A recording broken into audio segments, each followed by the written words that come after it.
It sends a shiver down your spine, doesn't it? The sheer boldness of it all. What if the widely accepted story of Meghan Markle's journey into motherhood, the very existence of her children, is nothing more than an elaborate fabrication? We're not diving into the usual murky waters of online speculation here. The truly startling claims, the ones that make you pause, actually originate from individuals incredibly close to her, people whose alleged statements, if accurate, unlock a genuinely shocking secret. Her own father, Thomas Markle, is said to have publicly stated that Meghan had her eggs frozen years ago. And then, another piece of this disquieting puzzle, her brother reportedly added that she underwent a procedure that would prevent natural childbirth, a hysterectomy. And here's the kicker. All of this supposedly transpired while she was still married to Trevor Engelson, well before Prince Harry even entered her life. That single detail, if it proves true, completely dismantles the fairy tale narrative of their picture-perfect family, morphing it into something far more disturbing. The deeper one probes this narrative, the more tangled it appears, peeling back layers of potential fabrication. It's not simply the existence of frozen eggs that raises concerns. The core issue that causes widespread alarm is the alleged financial strain associated with their upkeep. Preserving those eggs isn't a one-off payment. It's a hefty, recurring expense, reportedly costing between $8,000 and $9,000 per month. Now, rewind to Meghan's life before the royal spotlight. Insiders, supposedly close to her at that time, suggest her earnings from Suits were around $7,000 per episode. Even then, her screen time across 108 episodes was famously limited, amounting to only about 138 minutes in total, a fleeting presence. If these figures are accurate, the notion that she could consistently shoulder such a substantial monthly cost for egg storage becomes highly questionable. So consider the sequence: alleged inability to afford storage, a life-altering medical procedure, and then, years later, 2 children presented to the world as her biological offspring. Can you see why people are compelled to connect these disparate pieces and demand clarity? The public hasn't merely entertained speculation. They've adopted the role of forensic investigators, meticulously dissecting every public appearance Meghan has made with her children. People are searching for those raw, unscripted moments, the spontaneous embraces and tender kisses, the authentic chaos of motherhood that most parents intimately understand. Instead, what observers claim to witness is a striking absence of genuine, overt affection. The children, in numerous public sightings, appear rigid, almost like props in a meticulously choreographed scene, and the observations extend beyond general demeanor. Whispers, amplified across countless online discussions, suggest that the young girl seen one day at Disneyland isn't the identical child seen in a different dress the very next day. Are we truly expected to believe that different children are being utilized for various public engagements? The implications of such a scenario are profoundly unsettling. Then there's the widely debated moon bump footage, a video clip that continues to circulate, fueling intense scrutiny. The video purportedly shows Meghan walking with what many assert is an unmistakably artificial pregnancy belly, notably during the pandemic, and inside a hospital, no less. This wasn't just a casual stroll. Strict COVID-19 regulations were rigidly enforced, especially within maternity wards. One couldn't simply waltz in, let alone bring camera crews and pose for content. This isn't merely unusual. If accurate, it could suggest a serious breach of hospital protocols, or even worse, an elaborate staging. Now juxtapose these observations with her demeanor during interviews or public appearances. When her children are mentioned, her responses frequently appear distant, flat, and at times strangely theatrical. It's as if she's performing the role of a mother, yet without that undeniable heartfelt connection. This isn't driven by animosity. It's a simple observation. Something about it simply doesn't resonate with many viewers. The most compelling piece of this puzzle, even her own father, Thomas Markle, has reportedly weighed in, revealing details that far transcend random internet chatter. He explicitly stated that she had her eggs removed and frozen. Period. Then, her brother, Thomas Markle Jr., allegedly corroborated this, adding the crucial detail about her subsequent hysterectomy. This isn't casual conversation. It's a direct, devastating blow to the narrative of her biological motherhood. If these assertions hold any truth, it fundamentally shatters the meticulously constructed image. And what's truly astounding is the perplexing silence from mainstream media outlets. They largely gloss over these significant accusations as if they never occurred, conspicuously avoiding the elephant in the room.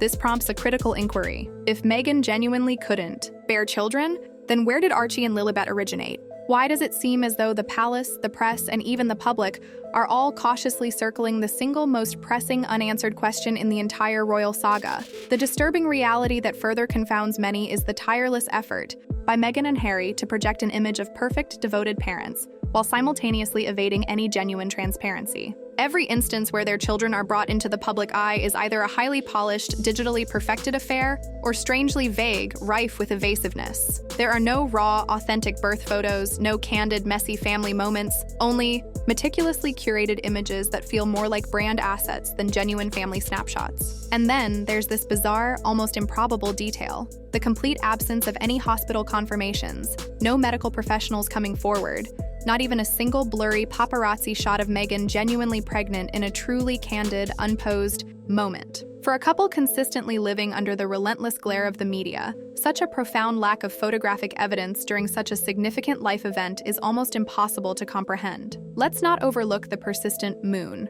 bump theories that refuse to disappear. There's footage, relentlessly scrutinized by countless individuals, where Meghan's belly appears to literally shift and fold unnaturally when she performs even simple movements like squatting. This isn't merely an awkward angle, it screams wardrobe, malfunction, or props department error. People have meticulously zoomed in, slowed it down, and analyzed it frame by frame, and what they claim to discover doesn't suggest a developing baby bump.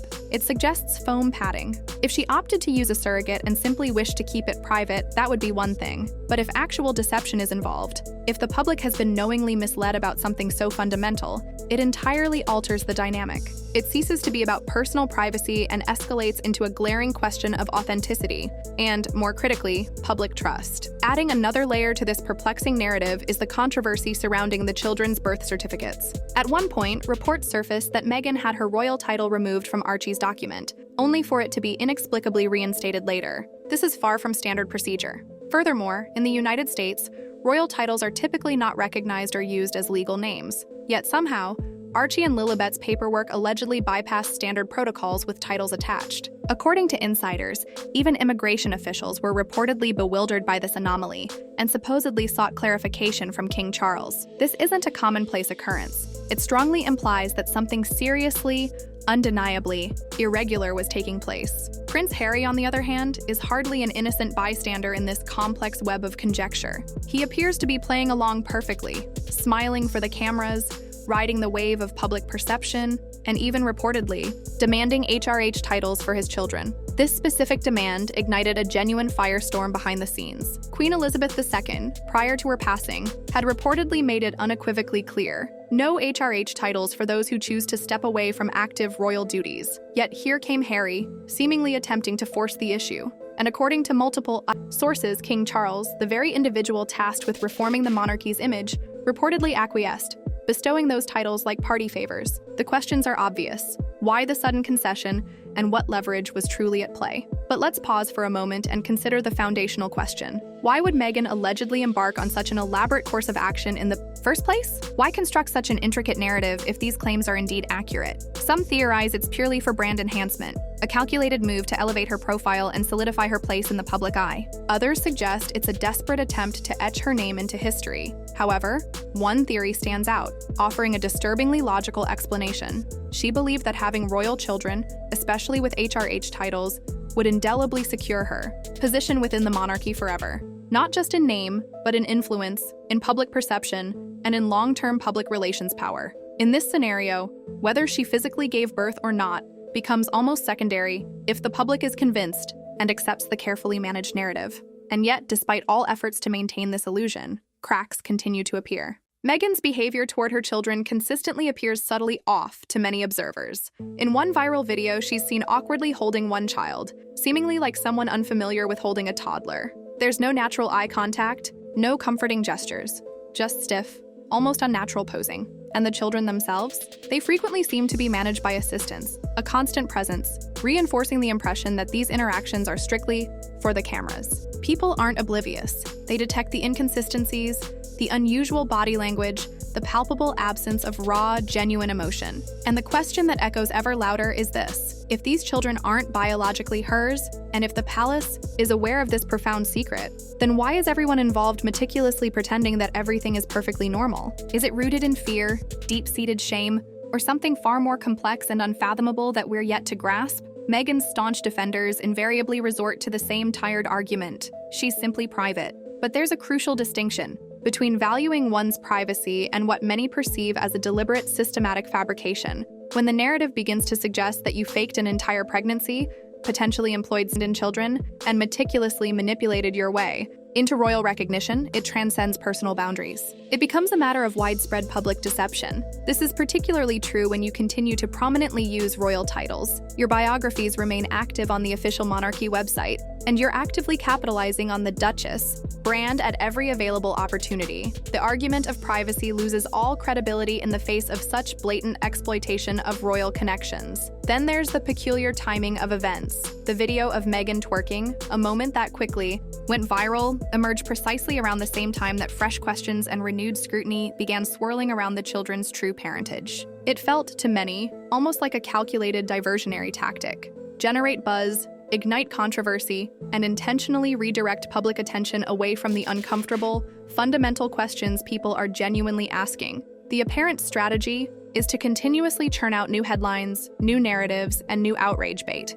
anything to avoid addressing the core, unsettling inquiries. But what Meghan seems to be missing, or perhaps deliberately overlooking, is that this type of manufactured, attention-seeking behavior doesn't build a lasting legacy. It actively dismantles it. The Kardashian comparisons which she reportedly embraces simply don't apply here. Kim and Paris were never claiming royal legitimacy. They weren't placing children at the very heart of a complex, high-stakes public relations power play.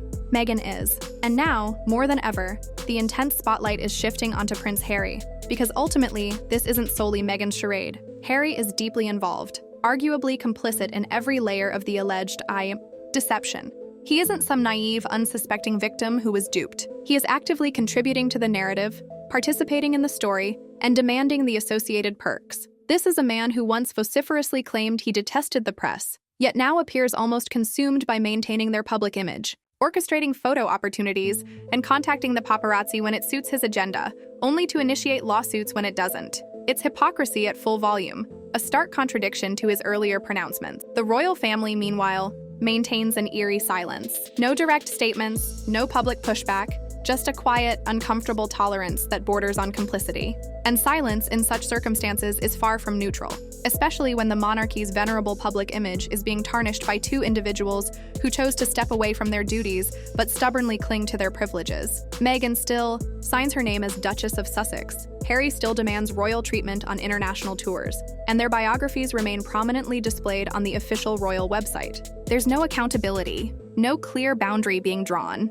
Every time Meghan posts a meticulously staged photo with one of those children, every time Harry delivers an impassioned speech about protecting his family, it feels like another calculated affront to anyone who values truth and authenticity, because it's no longer just about them. It's about the very institution they claim to represent, and the public trust they have potentially undermined. The public may never receive definitive, irrefutable proof of what truly transpired. No clinic will come forward, no employee will leak records. But truth, in its own enigmatic way, possesses an undeniable tendency to surface. And the more Meghan and Harry strive to appear normal while everything surrounding them screams abnormal, the more the cracks in their meticulously constructed facade will become evident. People are connecting the dots. They're comparing dates, scrutinizing body language, analyzing photos, and noticing when the same child appears subtly different within a span of days. At some juncture, even the most fiercely loyal fans will find it increasingly difficult to defend the illusion. The illusion simply cannot endure indefinitely, and when it finally shatters, when the press ceases to shield them, and the palace can no longer avert its gaze, what unfolds next could be far more explosive and consequential than anything we have witnessed thus far. Because this isn't merely a couple distorting the truth, this could very well be one of the most audacious image cons in royal history, and virtually everyone from the highest echelons downward might have inadvertently or knowingly facilitated its possibility. This deep exploration into the observations and lingering questions surrounding Meghan Markle's children isn't merely about sensationalism. It taps into a fundamental human desire for authenticity. When public figures present a meticulously curated version of reality, especially regarding something as inherently personal as family, it inevitably sparks scrutiny. The sheer volume of perceived inconsistencies, alleged insider claims, and visual anomalies has elevated what might have been dismissed as mere conspiracy theories into a compelling narrative that many are finding increasingly difficult to disregard. The persistent focus on these minute details underscores a deep-seated erosion of trust that, once planted, is almost impossible to fully eradicate, regardless of the effort invested in managing the narrative. Consider the pervasive influence of celebrity culture and the unique position the royal family occupies. They are, in essence, public servants, their lives intricately woven with public perception and centuries of tradition. When a couple like Meghan and Harry choose to step away from traditional duties yet continue to exploit their royal association for commercial gain, the expectation of transparency, particularly concerning core aspects of their public image, only intensifies. If claims about fabricated pregnancies or the use of stand-in children were ever to be definitively substantiated, it wouldn't just be a personal scandal. It would send foundational tremors through the monarchy itself, potentially implicating numerous individuals and institutions in a grand public deception. The questions aren't confined solely to birth and lineage. They extend to the very identity and well-being of the children themselves. If the allegations about rotating children for public appearances were to hold any truth, it raises profound ethical concerns about the potential impact on these young lives. Are they simply pawns in a larger game of public relations? The observed lack of unscripted natural interaction, the frequently discussed awkwardness in photographs, all contribute to a disturbing picture where genuine childhood moments might be sacrificed for a meticulously manufactured narrative. This is where the story transcends mere curiosity and evolves into genuine concern for those unwittingly caught in the crossfire. What's particularly striking is the persistent silence from official channels. While the palace might be inclined to avoid dignifying rumors with a direct response, their continued quietude in the face of such persistent and detailed allegations only serves to fuel suspicion. It allows the theories to fester and grow, transforming whispers into undeniable shouts. In an age of instant information and widespread citizen journalism, the antiquated tactic of simply ignoring controversial narratives is no longer effective. Instead, it frequently backfires, making the silent party appear either complicit or, at the very least, unwilling to confront uncomfortable truths. Ultimately, the unfolding drama surrounding Meghan and Harry's children isn't just about celebrity gossip. It's a profound case study in public trust, image manipulation, and the enduring power of unanswered questions. The narrative they've presented is increasingly precarious, vulnerable to every alleged slip-up and every new observation from the discerning public. The illusion, no matter how carefully constructed, relies on seamless execution and unwavering public belief.